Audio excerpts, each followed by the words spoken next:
What will you eat today? Now you're on the road, you're in London. But what will you eat in the last couple days? So I've been eating, I'm staying at a hotel, I'm staying in Kensington, a little hotel there. They have a breakfast buffet.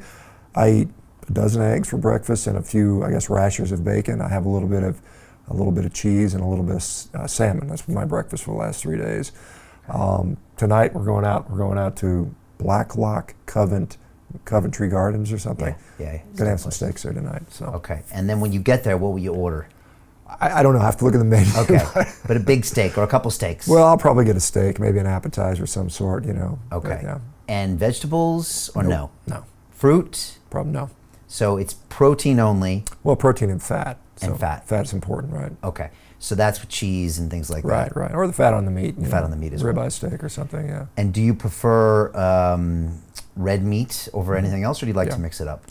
I prefer red meat for sure. Okay. Yeah. So if your breakfast buffet had red meat, you would be. I would eat a steak if it was there, but it's not. Yeah. But eggs are also important. Yeah. You just feel the need, or you feel better with them, or. Well, I actually feel better on straight meat, to be honest. But I'll include eggs because it's convenient. Okay. Yeah. And you've been doing this now for how long? 6 years. 6 years straight. Mm-hmm. And when you deviate from it, you feel it right away. Right. Sure.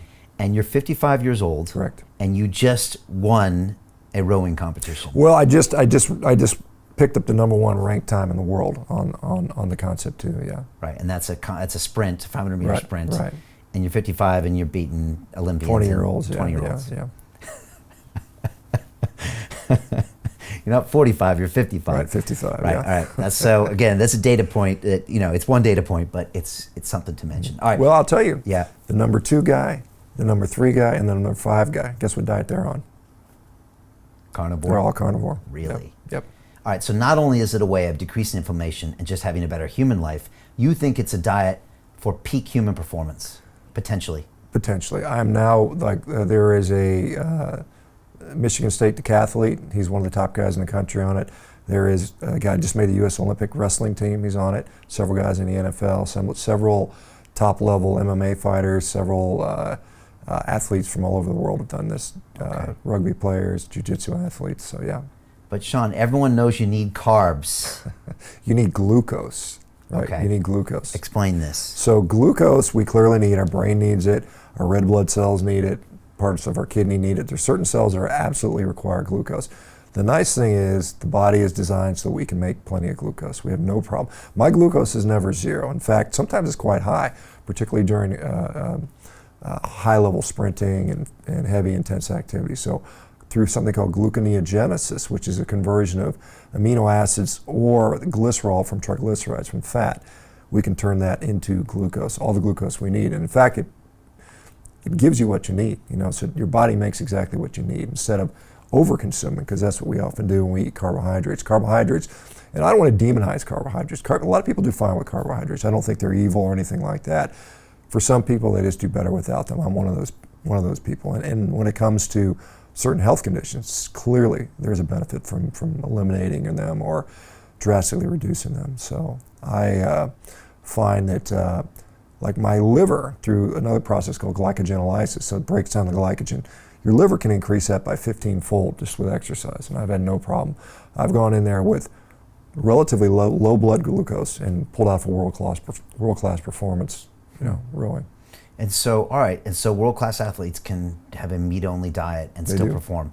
They have to change their diet around that, or as long as they have enough calories and the time in between? Well, it's, there's a transition period, so it may take several months, maybe up to 6 months for some to fully adapt to that. And then there is, certainly the issue of eating enough, because that's a challenge. A lot of people lose weight on this because it's hard.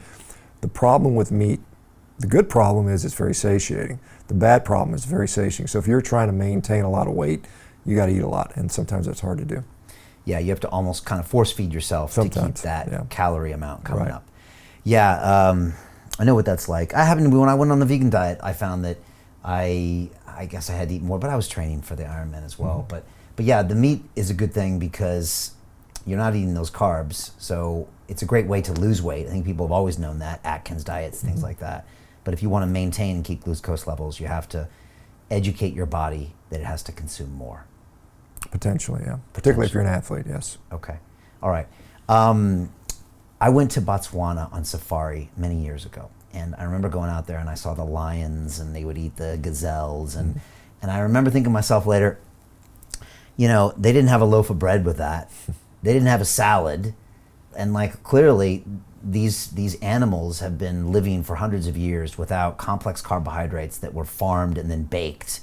And I just remember having this realization that they seem to be doing okay, and they're eating meat and meat and meat. Do you look at this historic perspective sometimes, or at least when you're having debates or when you're considering this?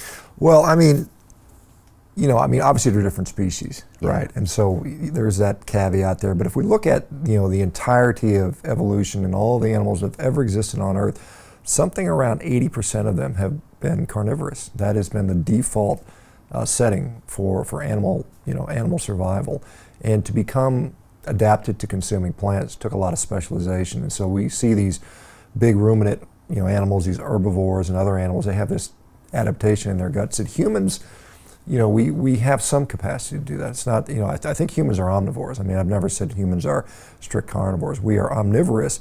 I think we favor carnivory. So it's something called a facultative carnivore, which means we do better with meat, but we have the capacity to do that. It's like a hybrid car.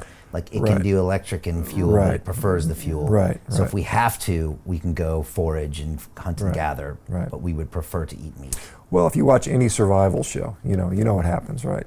The ones that kill the big animal win. Hey, it's Brian Rose, founder of the DeFi Academy. I've told you my 4-week crypto bootcamp is amazing, but don't take my word for it. This is what my students are saying. The DeFi Academy was an amazing experience for me. It took me totally out of my comfort zone. In this course, I was challenged, I was held accountable, and pushed to do things that honestly weren't always easy. It's been phenomenal, and I can't believe we're already up on our 4 weeks. It has flown by. Going through this DeFi accelerator by far was one of the best courses I've taken. You do this course, you really get into the nitty-gritty of the activities that will make you comfortable with decentralized finance.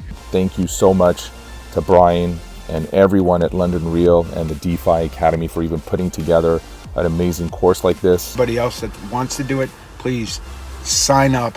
It is well worth the money.